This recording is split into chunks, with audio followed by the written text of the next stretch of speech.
me very respectfully stand on every and all due existing protocols. Mine is going to be more of an interactive section because I want to learn.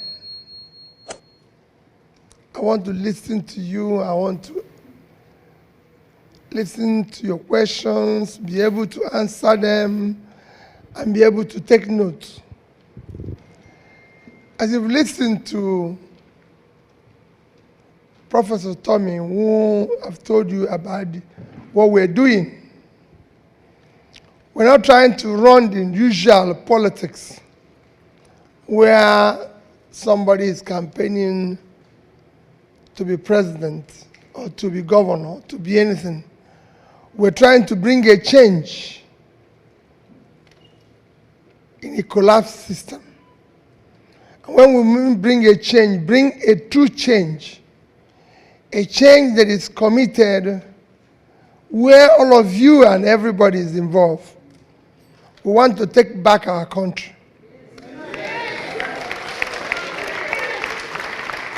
We believe that today our country is not governed or served by people who believe in the country. I've been going about, you are the sixth stop. I have touring various cities from Germany to Toronto to everywhere. You are the sixth one. Everywhere I go and see huge number of Nigerians. The question is, who is remaining in Nigeria?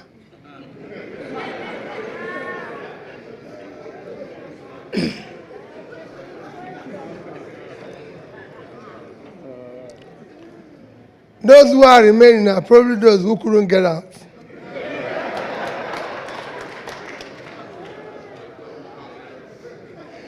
And as I go about, I ask myself a question. And I look around and ask myself, what makes this place better than Nigeria? We have free market, actually. We have very strong free market policies. We have better weather. We have better environment. We have better food. Everything, we're family, we're better people, I can tell you. You can be hungry in Nigeria and your neighbor can give you food. If you're hungry in America, nobody's going to give you food.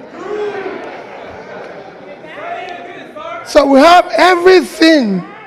So what is wrong? How did we get to a stage where today nobody wants to go back there? How did we get to a stage where we have millions of people in a country that is so blessed with everything, hungry? How do we get to where the place has become one of the worst places when you talk about terrorism, kidnapping, all forms of criminality? How did we get where, if you refer people who are unemployed in the world, we're there? What happened? This is a country. In the 80s, most of you went to school in Nigeria, and I'm proud to say you're Nigerian.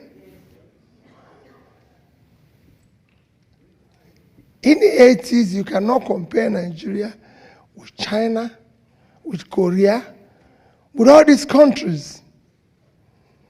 We had 3 times the reserve of China. Today have 3 trillion.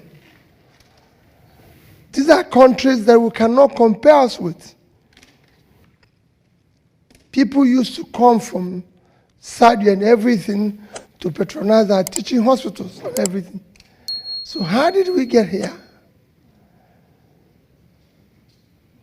Indians were all over the place in Nigeria, teachers, Philippines, and everything. Today, we are going to India. We want to just escape to anywhere, no matter where it is. How did we get here?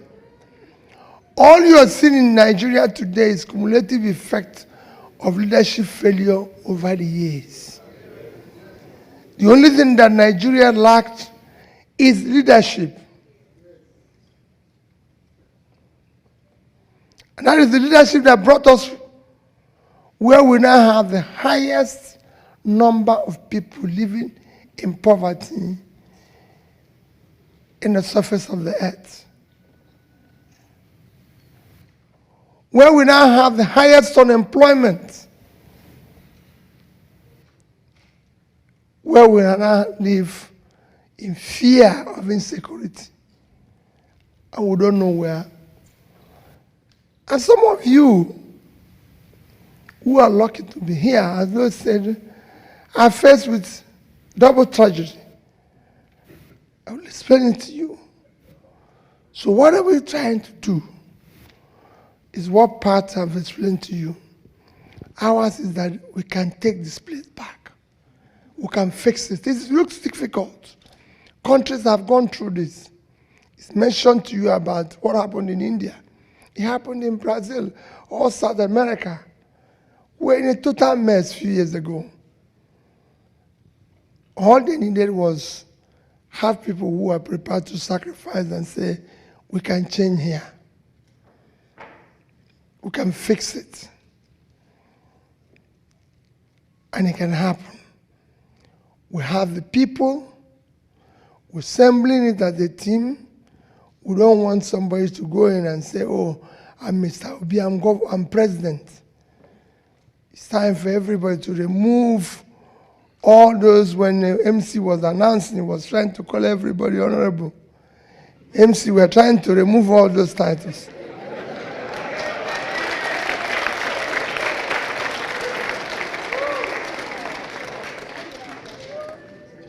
We want to remove the fact. We don't want to call people excellence again in Nigeria, because there's nothing excellent there again.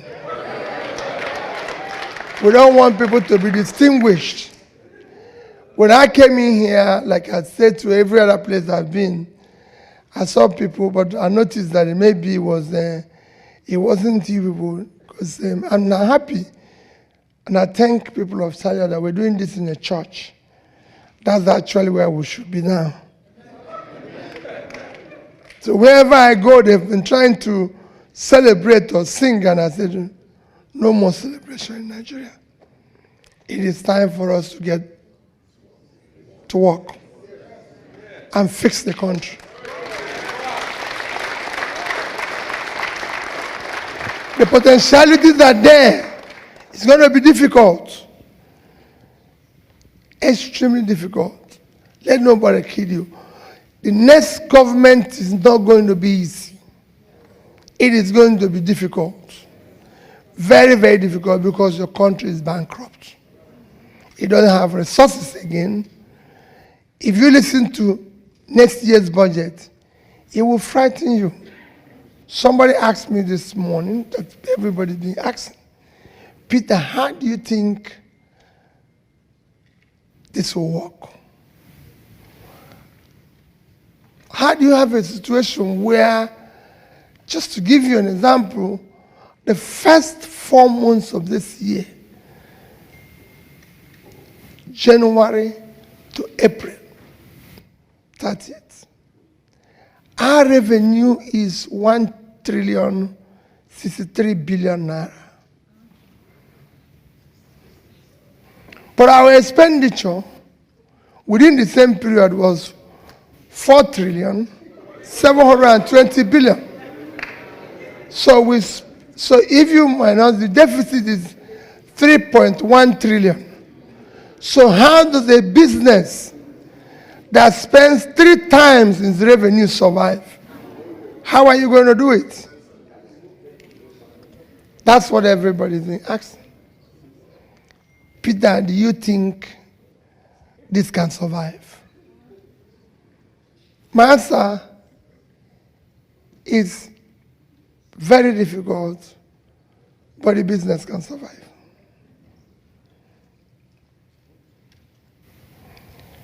It can survive with borrowing money. Our next year budget is going to be about 18 trillion, and we're going to borrow 11. Again, the question is, how is this business going to survive?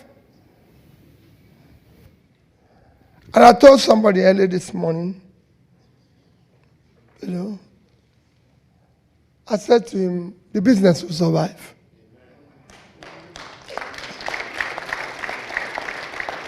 Businesses have come back from bankruptcy, even in America. What it needs is that it needs competent managers who have the capacity and vision to run it, and can understand that it will no longer run the way it's been running. Managers that can understand that this is time to shut down the cost. Managers that understand that you can no longer continue the consumptive way the country is going. The country must go into production. People who understand that you can no longer borrow money for consumption. You borrow money for investment. That is the only way you can come back alive. And that's what we need. But to do that requires a lot. Prof, I've told you about foreign investor. That is my main topic with you who are here. Why am I going around talking to you, pleading with you? One is that you're the main and number one and most important foreign investor the country requires. Nobody, no foreigner can come and invest in Nigeria unless you come and invest. And you're investing to save yourself. Because what are you doing today? Your case is a double whammy. You've run away because you think things are bad. That's why you are here. You didn't come here because you want to be here. At least 70% of you. That's true. You came because you ran away. But what is even worse for you? You ran away and you are not in a problem. Because here you are working very hard and you can't live in peace because the people you left behind, you have to take care of them.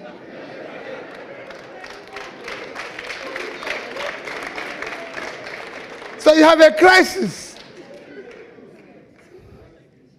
Because if you are left on your own, it would have been better. But now, for every 10 calls you receive, it's 10 problems, if not 11. And you can't say no. Because even if you hate them, you will not sleep. Remembering that they are there. They're hungry. You've become everything. You are the funeral director. If anybody dies, you have to come and bury the person. You are a doctor. You are a nurse. Because everybody that is sick is looking for you. So they turn you into everything. At that stage, you don't even have peace. So your problem is more. So you have a duty. If you fix there and it's working, then you reduce your own pressure. So you owe a duty to fix there.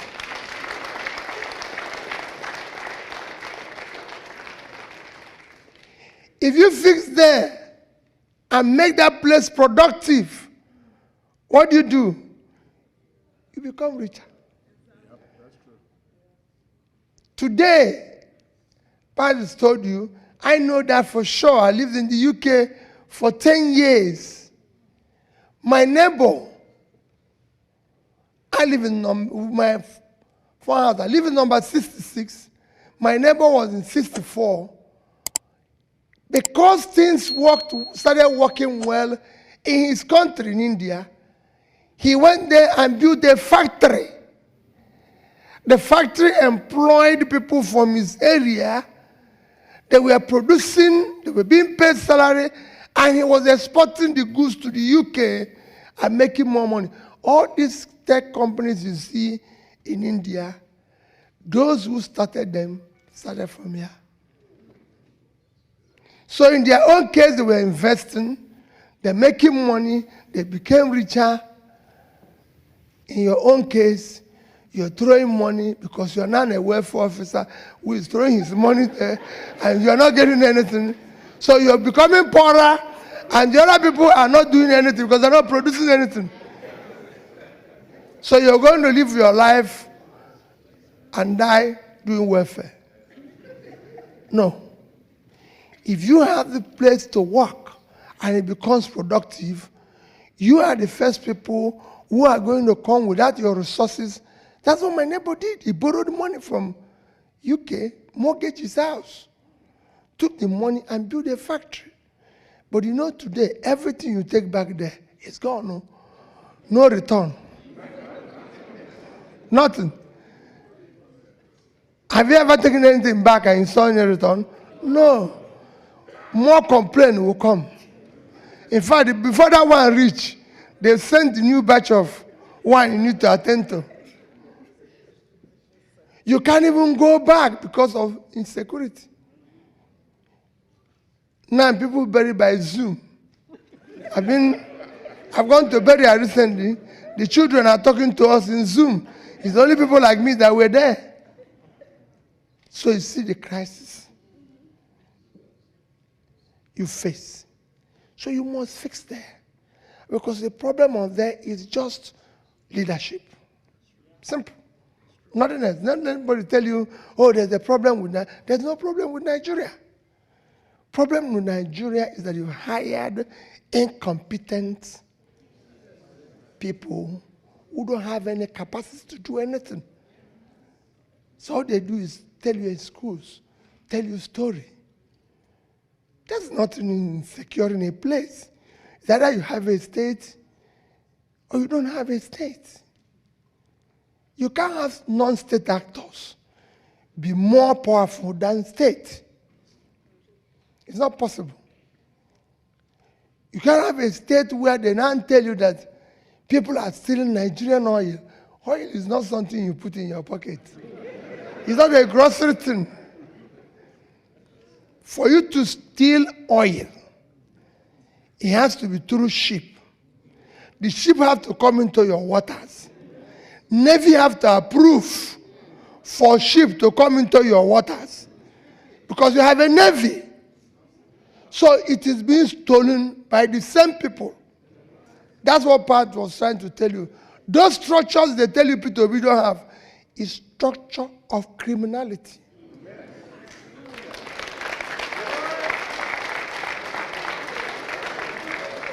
It is that structure that I want to remove. Because that structure is structure that made it. So it's simple. There's no reason anybody. So anybody who tell you insecurity is this. Yes. Everybody knows that the more you pull people out of poverty, the more you reduce criminality. The more you equip your police and everything, I said, everybody knows that. It is important. Structure that makes it impossible that you can't invest in human capital development. Everybody knows that the more you invest in education of your people, the more money you make. Nigeria have enough population. Somebody got up here and said, oh, we now get from diaspora remittances about 20 billion or 30 billion. or 20-something billion. No, I want it to be 50 billion. We will do like other countries where we educate our people and have a ministry that ensure how they even leave the country in an organized manner. And they remit money. Because we have the population. We have everything. We have a country with vast land, vast cultivated land, and people are begging for food. It does not happen anywhere in the world, only in Nigeria. We have millions of people that are not contributing anything except disturbing you. People are stealing our commonwealth without conscience. And like I saw some of you are equally supporting them. That's true. I was governor. I used to visit here in America. And when I come, they say, this man has bought house here. This governor, the other one has bought house here. This one has bought house here. You can buy your own here. You can do this. And I ask them, why would Peter Obi own a house in America? Do I live in America? What type of madness is that? And all of you know that at the time you're advising this man, he never owned a house like I'm here now. I don't own anything in America. Nothing. Absolutely nothing. And you know that when this man was going around preaching and telling you people, he did not own a house. And suddenly when he now becomes president, he comes and buys it. And you people, some of you will even say he's doing housewarming. Some of you will even come and pray for him. When you know the exact thing to do, that they have to call police and tell him this man has stolen our money. Because you know where the money came from. It was your money.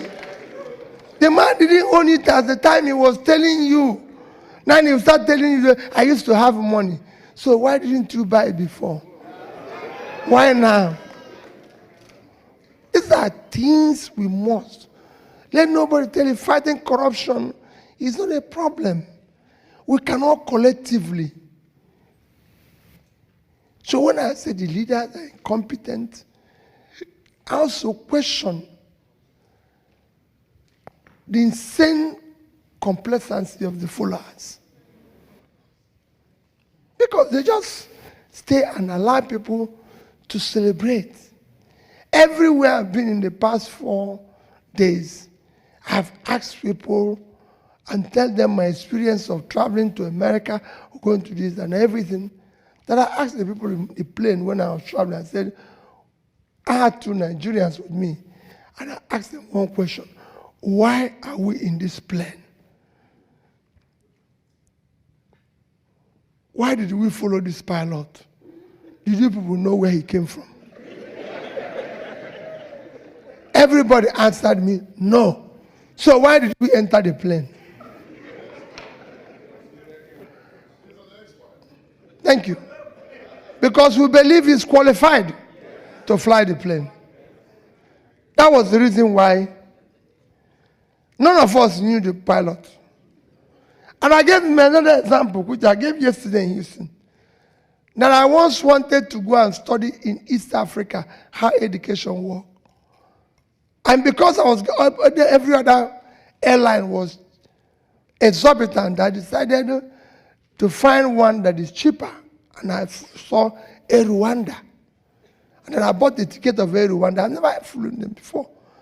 And then when I go home, my wife said to me, Peter, have you flown Air Rwanda before? I said, no. He said, Peter, I can't understand you. You just go and buy a ticket of the people, airline you don't know about, you don't know where they're coming from. I say, I'm sure the people there are pilots. They can't put plane on the air if they're not pilots. Because they don't want to die. So I'll follow them. Whatever happens, they will all die, including the pilot. But what happened? I said to them, when I arrived at the airport, everyone have a brand new Airbus aircraft. And I was saying to myself, fantastic. And I got in there, only about 3 of us in the business class.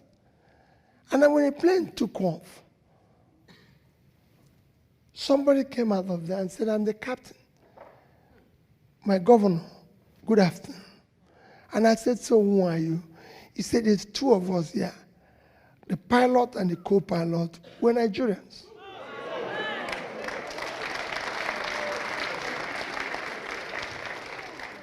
But because they have no one to, Nigeria doesn't have the one they can fly. They started flying the other one.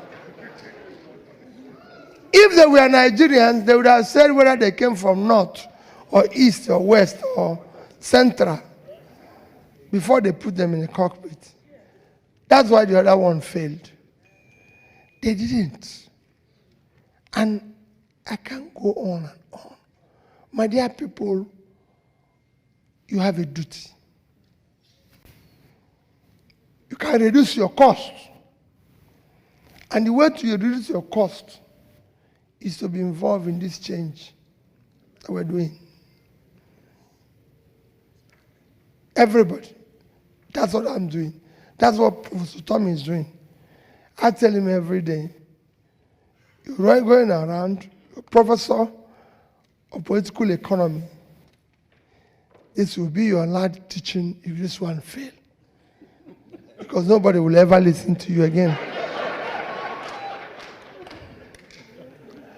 So that's why we're getting people, more and more people, and saying, let's come together and fix this place. Let's come together and fix it. It is difficult, it's doable. All we are saying is that it's not going to change overnight. But we want people that can come and say, we are moving from point A to B. When they get to B, they stop. Somebody comes and moves from B to C. We're not asking too much. And this is doable everywhere. In 20 years, Nigeria can generate more than 4,000 megawatts of electricity. Tell me what is that in generating power. We used to have pipe-borne water even in the streets.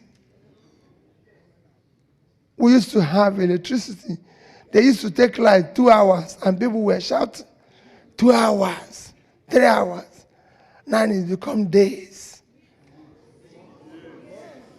You are the one saying, and you're still sending money. That is why you spend less of that money, let's change them. Otherwise, it will be forever. Now it's become weeks for nothing. What is that? Nigeria is a country of 200 million people. The biggest country in Africa. The most important country in Africa. With people like you, everywhere you go on the surface of the earth, you see Nigeria playing the role of being an expert, role of being one of the best. The only place that is not working is in Nigeria. So the biggest country with 200 million people, generating 4,000 megawatts of electricity, generating and distributing, and every day all you hear, power grid fail, this one fail. In every other country, you just go in and put your switch. You don't even know which is power company. Don't know. Nigeria is one story of the other. The second biggest country in Africa is South Africa in terms of economy. 60 million people. They are generating and transmitting and distributing about 50,000 megawatts. And we are doing 4. In the past 3 weeks, South African government had declared emergency in power. You can go and Google it. They declared emergency because they said the power is not enough, it's affecting production, it's affecting this. So they've now said anybody can generate power up to 100 megawatts without license. So somebody who is generating about 50,000 have declared emergency. And somebody who is generating 4 have not even declared anything. When he should have done, what he would have done now is not to declare emergency, but I don't know what he would have declared. Maybe only God knows what he would have declared. But he has not declared anything. It's still normal.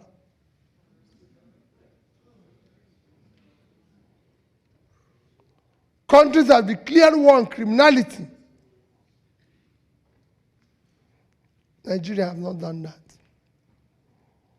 because it was not necessary. You don't have a situation where kidnappers kidnap people in this time and age, take them to the bush, stay there with 1 month, feeding them, phoning their family to come and bring money. Often a time, if the person is sick, they even allow somebody, doctor, to come and treat the person and go back. But the police don't know where they are.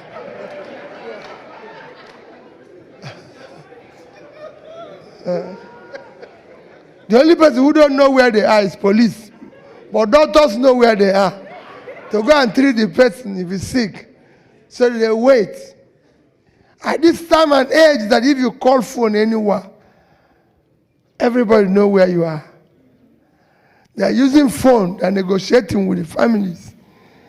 And the families are telling people, police, that they called this morning, but they don't know where they are. These are the confusions we want to stop.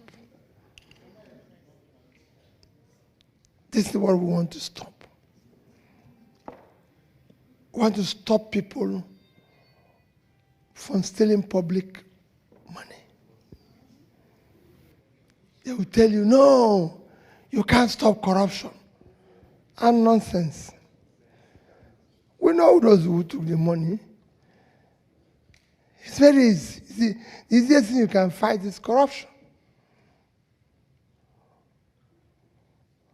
We have all sorts of things. We want to cut down the cost of governance. It is totally unacceptable. You make Peter be governor, he becomes the richest person in the state. In any country where politicians or those in government are richer than business people, the place is failed.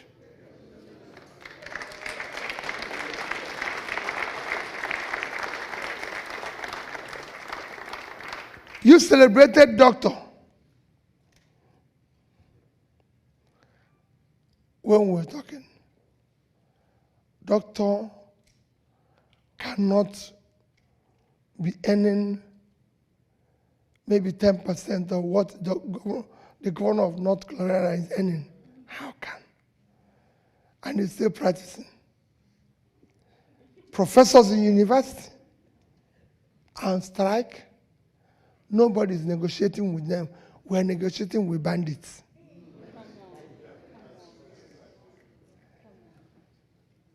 Corruption kills 3 things a society lives. It kills entrepreneurship. It kills professionalism and hard work. You're negotiating with bandits, but you can't sit down with university professors and you want them to continue to do research and be able to find solutions to what is happening in society. Why don't I become a bandit and negotiate with government?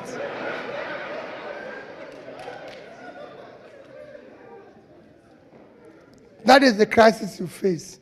So, my dear people, with you, we can solve this. We're in a church today. With everything Pastor has told us, God will not solve it. He's God of the whole world. So those, even said it in Bible, those who don't want, even the little they have will be taken away from them and given to those who are serious. Because it's not going to be looking for where there's no light, where there's no this, where there's no... It's enough problem. He has enough problem already to deal with the entire world. So you better go and bless those who want blessing and leave those who don't want the blessing. After all, he has made it that some will go to heaven, some will go to hell. So if people choose to go to hell, let them go to hell. It's their business. So if you think God is going to solve it for us, no. We are going to solve it ourselves. And not solving it is why I'm going around. That's why I said no celebration, no title, no award. I'm going to places like when I went to California, they say award. I said, no award. Every award now will wait till after government. We know whether the person is qualified to be awarded anything or not. Not when you're in office. Because we have heard this type of story before, where people come and tell us glossy stories and then do the opposite. But remember what I said, and what I'm going to tell you people now is that they must come direct and tell you. Because what they do is to send proses. And when you ask them, you said so. You say, no, it was this person who said. No. We're about 18 of us now contesting to be president. Don't think it's only Peter Obi. You must listen to all of us. Let nobody send anybody to come and meet you. Let them come personally. Say who they are. So that as they are talking, you go and look at their past. Check their name, their age, their school they went, everything. So nobody should come here and tell you, I'm sending this person. No. You must go and look at the place where they passed before. And be able to say, he can do this work, or he cannot do it. Because we now have a situation where, if you say, oh, it's people shout every day and say, what are you going to do? Because I'll listen to the questions you ask. What are you going to do about rate of exchange? What are you going to do about Naira? Naira used to be 1 Naira. Some of you left Nigeria when Naira was, when it was 67 kobo. When dollar was 67 kobo. Some of you left when it was 1 Naira to $1. Some left when it was 2. Some left when it was 10. When it was 20. Today is about 700. And people said, how are you going to solve it? It is very easy. The only way to do that is to take the country from consumption to production.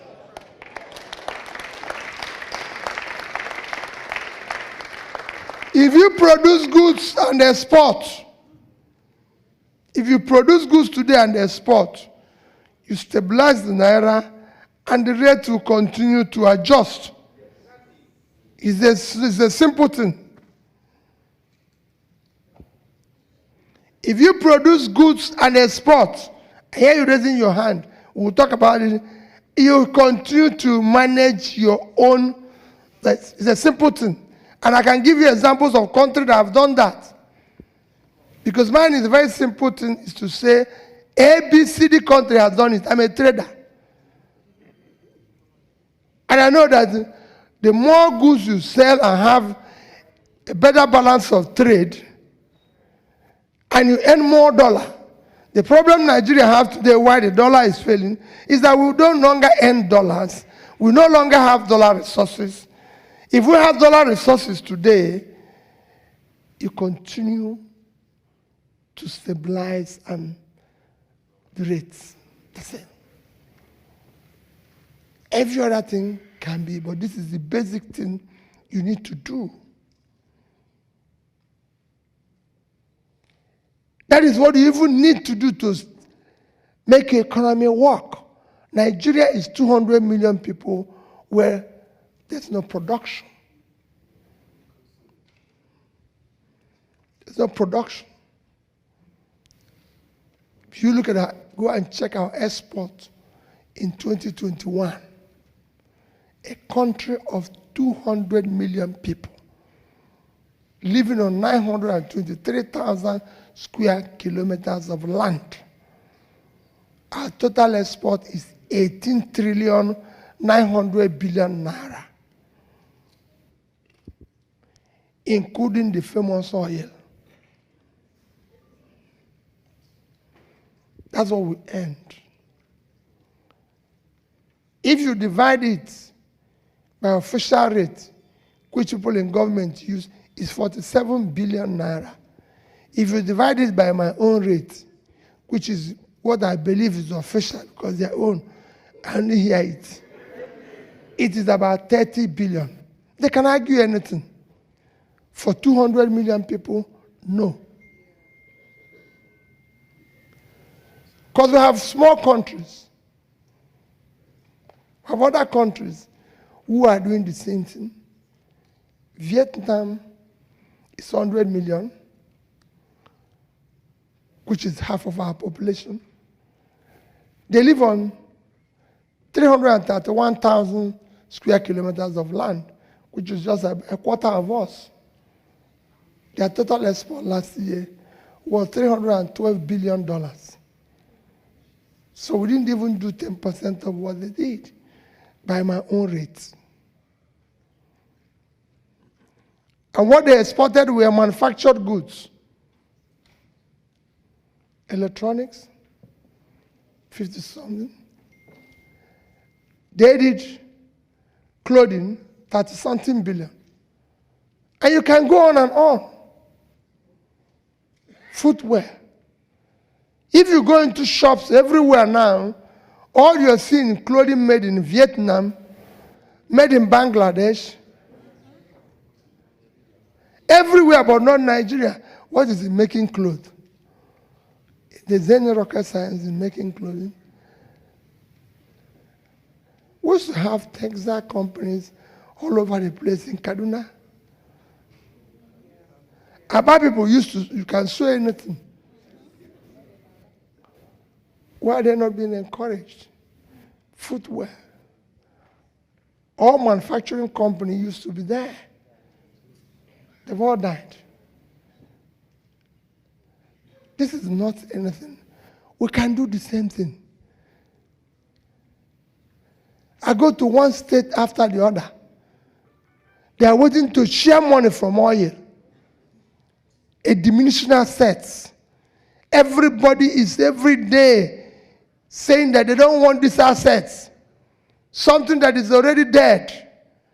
Okay, look at it. A diminishing assets, everybody knows that in the next few years, nobody will need it. Venezuela have 10 times Nigerian reserve. If oil have not saved Venezuela, it won't save Nigeria. You people are in America. The biggest economy in America is not Texas. They're not number one. They're not number two. They're not number three. I'm not even sure. Maybe 3 or 4. It is California. And what is powering California? Agriculture and knowledge. This we have in abundance. We don't know what to do with the vast land that we have in the north. I went to Niger State. They're complaining to me they're not getting enough allocation from the federal government resources. And I said to the governor, you don't know what you're talking. You're sitting on 76.3 thousand square kilometers of land. That is 2.5 times the size of Netherlands. Netherlands is minus water is about 3,000 square kilometers. Last year, the total agricultural export is $120 billion. Imagine if Niger State can feed themselves, feed Nigeria, and export just 1% of that is $1.2 billion. At my rate, 750 billion naira, 5 times their budget, but they are waiting for money from oil for 3,000 a month. When they have facilities that can give them 50 billion every month. Because that's what they are doing to you. So you are sending money to your relations who are not doing anything. No. We want them to be factory workers. So when your money goes there, it becomes an investment. It's a win-win. They are gaining something, you're gaining something. Because they're not doing anything, even if you send money today for them to build your house, they will eat it. That must stop. Nigeria must be a productive country. That's what you do here. Do you see any free food anywhere here? Who will give you? If you make mistake, you end up in police now. If you still eat free food. So why will you encourage what you encourage? That is what we are begging you. That is what we are going around to tell you to help. Help. Become an advocate. Help us in the advocacy. Put in whatever resources you have in what we are doing for us to change it. That's not, it doesn't, nothing. Be part of it. In a conclusion, before we ask questions, even when we succeed, don't go away. Don't go away. Because that's the part of the problem. Sooner you elect Peter Obi, then you go home and say, okay, Peter Obi goes there and start answering His Excellency. While he was preaching, he said, oh, we are going to move from point A to B. When he goes there, he starts telling you people what I saw when I went in. Not, we don't want him, everything he needs to see, I've seen it now. So I know what we want to. All we say is, Peter, go there.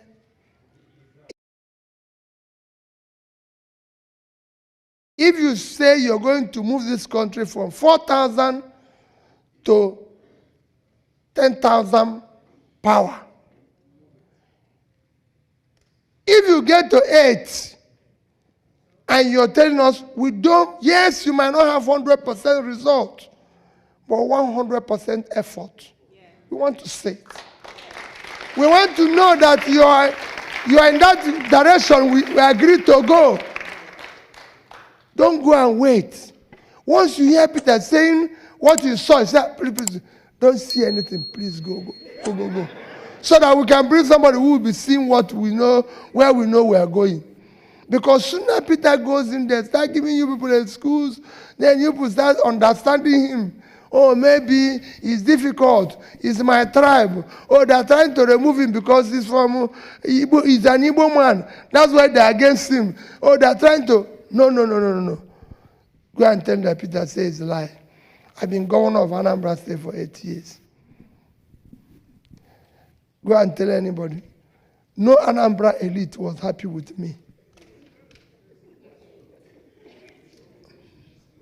Somebody said it here now because he knows. And I can tell you people, if we succeed, you're not going to be happy with me. But I'm not promising anybody happiness. It's not a happy time. Anybody who wants happy people can go and look for entertainers and comedians. The job is to start fixing Nigeria. And you will see it be happening consistently. No division, no this in it. And we're going to assemble people to make sure. That's why I say don't go away. Because I want to come back and start telling you, not coming back to tell you excuse why this did not happen, why this one. No. I'm contesting to be president of Nigeria. Do not vote for me because I'm an Igbo man. No. Don't vote for me, say because I'm an Igbo man. I've asked people in the north, is there anywhere Northerners buy bread cheaper? No. Is there any road people will build that only Northerners pass? No. Is there where Northerners have uninterrupted electricity? No. I've gone to Southwest, the same thing.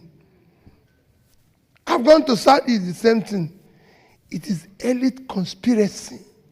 A criminal conspiracy to keep the country down. I'm from North, I'm from East. No.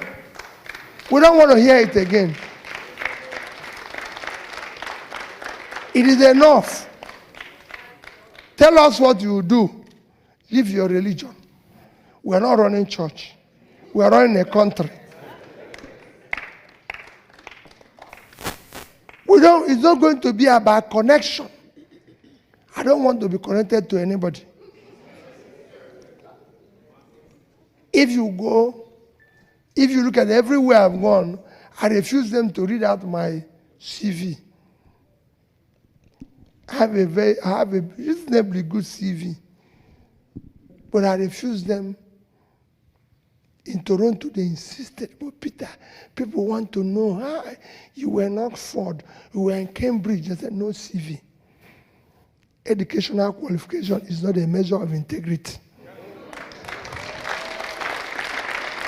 We are looking for those who will not steal our money again. And it has nothing to do with educational qualification. Because there's thief equally among those people who have PhD. There's some like part of Tommy who have it without stealing. There's some who steal. So we want to remove certificates. Everything will come back. When things start going well, we'll bring them to the table. That's what we want to do. We now want to see that change come. We want to make it work. Because it has worked in other countries. So it's not something that is impossible. That is why we want it to work in our place. That's why I said when we succeed, don't go away. Stay there. Be the gadfly to know when the wife started wearing the type of diamond they were not wearing before and say, something has changed. Where did this woman get the money? He's buying this. Because this is a confusion we create. The wife will now start wearing something he's not been wearing before. And everybody says, it's gorgeous, but it's our money. We want the money to go to school. We want to put it in education of our children. We have now overtaken India in infant mortality. A country of 1.4 billion, a country of 200 million have overtaken them. We want it to go in saving the life of our children, not for the wife to be wearing diamond.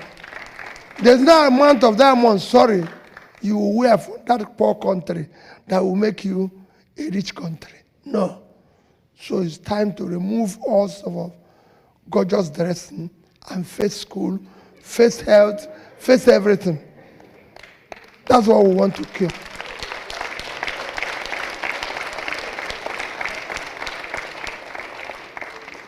Celebrations have to stop. Because there's nothing to celebrate. It will come back when we have fixed system. That's what we want to do. I'm extremely appreciative of your time this evening. But remember, you have no other country except this one called Nigeria. Even if you like, be a citizen of America, Japan, Britain combined. They will still ask you in a form you feel, your original, and you put Nigeria. While you say where you nationalize, you must say where you started this journey. So since you are going to say it, election 2023, remember what I said, will not be about tribe, religion, or my turn, or connection, or anything. It is going to be about character, competence, capacity, commitment to start turning around Nigeria. Thank you and God bless you.